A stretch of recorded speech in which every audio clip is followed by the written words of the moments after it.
زبان سے تو اقرار کر لیا، عمل کسی اور کا کر رہا ہے، اللہ کو یہ بات پسند نہیں۔ جب اقرار کیا، دل و دماغ میں اس کو جما لیا، بسا لیا، اور اللہ کے رسول کے پیغام کو مان لیا اور اللہ کے حکم کو مان لیا، تو دنیا والے کچھ بھی کہتے رہے، عمل کرنا ہے۔ سرکار دو عالم صلی اللہ علیہ وسلم کے پاس ایک شخص آیا، ایک صحابی۔ اللہ کے رسول نے معلوم کیا کہ بھائی تم نے نکاح کر لیا؟ کہ اللہ کے رسول مجھ سے کون نکاح کرے گا؟ کیوں؟ کہ میں تو ایک غریب آدمی ہوں۔ پھر دوبارہ پوچھا اللہ کے رسول نے کہ بھائی تم نے نکاح کر لیا؟ کہ اللہ کے رسول میرے پاس مال و دولت نہیں، مجھ سے نکاح کون کرے گا؟ تیسری مرتبہ پھر آپ نے ارشاد فرمایا کہ بھائی تم نے نکاح کیا نہیں کیا؟ کہ اللہ کے رسول کوئی منصب والا آدمی تھوڑی ہوں میں، اگر کوئی بڑا آدمی ہوتا تو سینکڑوں رشتے آ جاتے، میں تو ایک معمولی سا آدمی ہوں۔ اللہ کے رسول نے جب یہ بات سنی تو کیا فرمایا؟ یہ نہیں فرمایا کہ بھائی کسی بچولیوں کو بیچ میں ڈال لو، فلاں جگہ رشتہ بھیج دو۔ یہ نہیں فرمایا کہ میں اس سے کہہ دوں گا وہ تمہارے اپنی لڑکی تمہیں دے دے گا،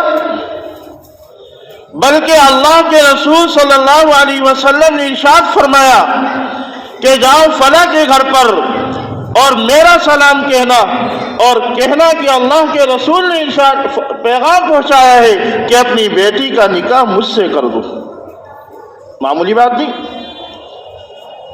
کیا کہا کہ فلاں کے گھر پر جاؤ، اور جانے کے بعد یہ کہنا کہ اللہ کے رسول نے سلام بھجوایا ہے، اور سلام کے ساتھ ساتھ یہ ارشاد فرمایا کہ اپنی لڑکی کا نکاح میرے ساتھ کر دو۔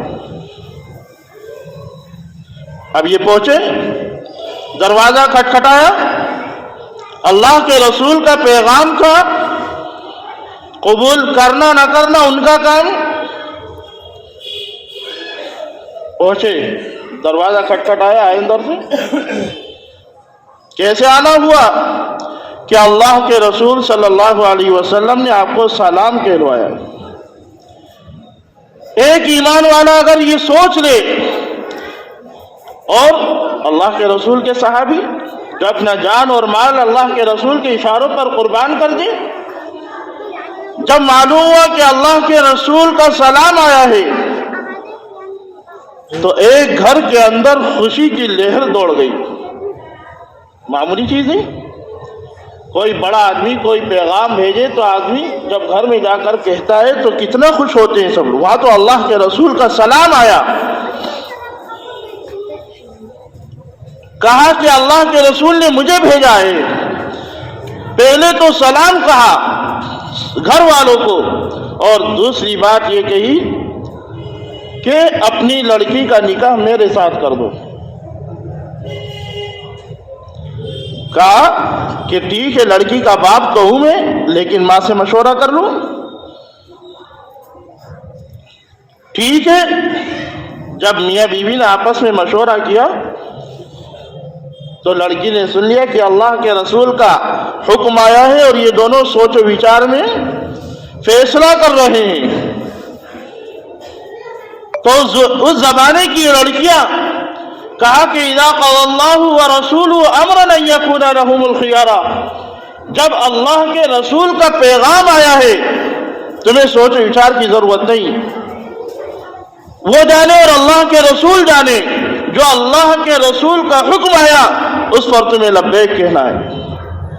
تم بھی تو اللہ کے رسول کے امتی ہو، اللہ کے رسول کے پیغام کو ماننے والے ہو، تم نے اللہ کے رسول کا کلمہ پڑھا، تم بھی اللہ کے رسول اللہ کے ماننے والے ہو۔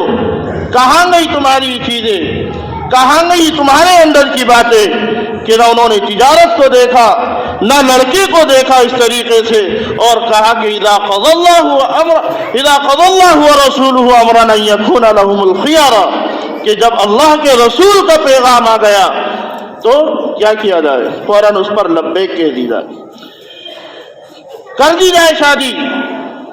نہ مکان دیکھا، نہ خاندان دیکھا، نہ مال و دولت دیکھا کہ اللہ کے رسول کا پیغام ہے. اور اللہ کے رسول نے قیامت تک انسانوں کے لیے کہہ دیا کہ جب پیغام اچھا مل جائے، لڑکی کے رشتے کے لیے، لڑکے کے لیے پیغام اچھا مل جائے تو نکاح میں دیر مت کرو. کیوں؟ حضرت ابو ہریرہ رضی اللہ تعالیٰ عنہ کی روایت ہے، سرکار دو عالم صلی اللہ علیہ وسلم نے ارشاد فرمایا کہ آدمی مال کی وجہ سے نکاح کرتا ہے، خاندان کی وجہ سے نکاح کرتا ہے، اور لمالہا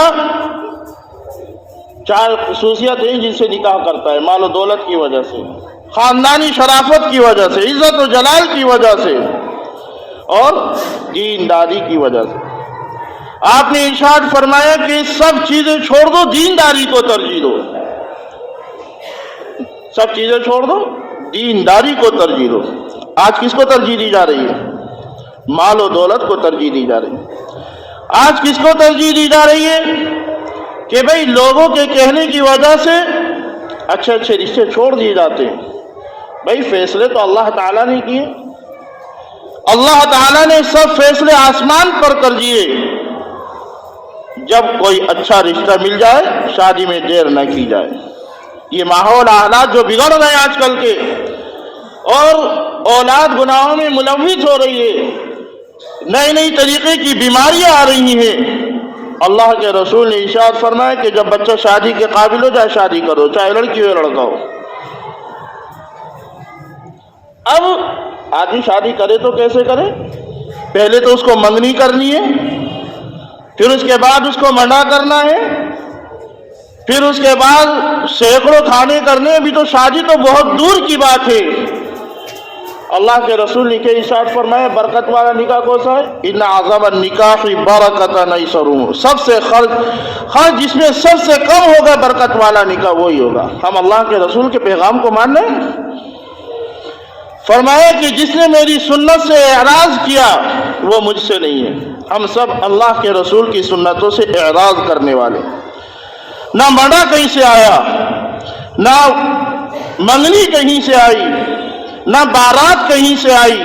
اور لڑکی والا جو کھانا دیتا ہے تو اس کا دل دکھتا رہتا ہے، اور ایسے آدمی کا کھانا بھی جائز نہیں. ہم کہاں پہنچے ہوئے ہیں؟ ہم خالی نماز روزہ حج سے ایمان والے نہیں بن گئے، بلکہ ہمیں معاملات بھی دیکھنے ہوں گے کہ ہمارے معاملات کس طریقے سے. اب تو بڑی رسمیں چل گئی. میں نے ایک چھوٹا سا واقعہ بتایا اللہ کے رسول کے پیغام کا. اذا قضى الله ورسوله امرا ان يكون لهم الخيار، جب اللہ کے رسول کا حکم ہے تو اس میں کسی کو چوچرا کی ضرورت نہیں. ایک لڑکی اپنے ماں باپ سے یہ کہہ رہی ہے آپ چل کے دکھاؤ. کیوں؟ دنیا کے پیچھے چلے گا تو کچھ نہیں کر سکتا. سوچ لے کہ اللہ کے رسول، اللہ کا کیا پیغام ہے ہمارے ساتھ. اگر اس پر مکمل طور پر چلے گا دنیا میں بھی راحت ملے گی، آخرت میں بھی راحت ملے گی. اللہ کے رسول نے فرما دیا جس نے میری سنت سے اعراض کیا وہ مجھ سے نہیں. اب دیکھ لے آدمی حج بھی سینکڑوں کر لیے، نمازیں بھی پابندی سے پڑھتا ہے، اور صدقات اور زکوٰۃ بھرپور دیتا ہے، لیکن معاملات کیسے؟ خالی زبان سے کچھ نہیں ہوگا، آپس کے معاملات کیسے؟ اب وہ سب کو معلوم ہے کتنی برائیاں، کتنی رسومات ہمارے اندر آ گئی. کہاں سے آئی؟ یہ غیروں سے آئی، اور غیروں کے آنے کی وجہ سے آج رشتے نہیں ہو پا رہے. لڑکیاں بھی ہیں، لڑکے بھی ہیں. اللہ کے رسول نے ارشاد فرمایا کہ دیندار کو ترجیح دو، تربت یداک. اتنی ترجیح دو، نہ مال کو ترجیح دو، نہ کسی چیز کو فوقیت دو. اگر دینا ہے تو دیندار کو ترجیح دو. آج زبان سے تو کہتے ہیں دیندار دیندار، لیکن دل کے اندر یہ چور ہوتا ہے کہ کچھ ملے گا بھی یا نہیں ملے گا. آدمی جہاں سینکڑوں یا لاکھوں روپے خرچ کرتا ہے تو دو چار سامان وہ اپنے پیسوں سے نہیں لے سکتا. سوچنے کی بات ہے. سامان کا محتاج ہے. کوئی ایسا بھی تو آدمی ہو کہ بھئی اگر تم اپنی لڑکی کو دے رہی تمہاری یہ بہت بڑی بات ہے، ہم سارا سامان اپنے اس سے خرچ کر، لاکھوں روپے خرچ کر لے گا، لیکن بھکاری وہاں پر بنے رہے گا کہ کیا چیز ملی کیا چیز نہیں ملی. وہاں پر آدمی کنجوس بن جائے گا کہ بھئی دیکھیں کیا ملا کیا نہیں ملا. یہ سب بیکار کی بات ہے. جب اللہ کے رسول کا پیغام آ جائے تو فوراً اس پر لبیک کہہ دو, اور جب اچھا رشتہ مہیا ہو جائے تو کسی کے چکر میں نہیں بلکہ اللہ کا حکم ہے اس کو کر گزرو, فیصلہ اچھا ہوگا. اسی لیے اللہ تعالیٰ نے فرمایا ان الصلاۃ تنہی عن الفحشاء والمنکر, اگر تمہاری نماز صحیح تو سب چیزیں تمہاری صحیح ہوتی چلی جائیں گی. اگر نماز میں گڑبڑی ہے تو بھی یہ سب چیزیں گڑبڑی ہوتی چلی جائیں گی. اپنی نماز کو درست کر لو سب چیزیں درست ہو جائیں گی. اللہ تعالی ہم سب کو صراط مستقیم پر چلنے کی توفیق عطا فرمائے.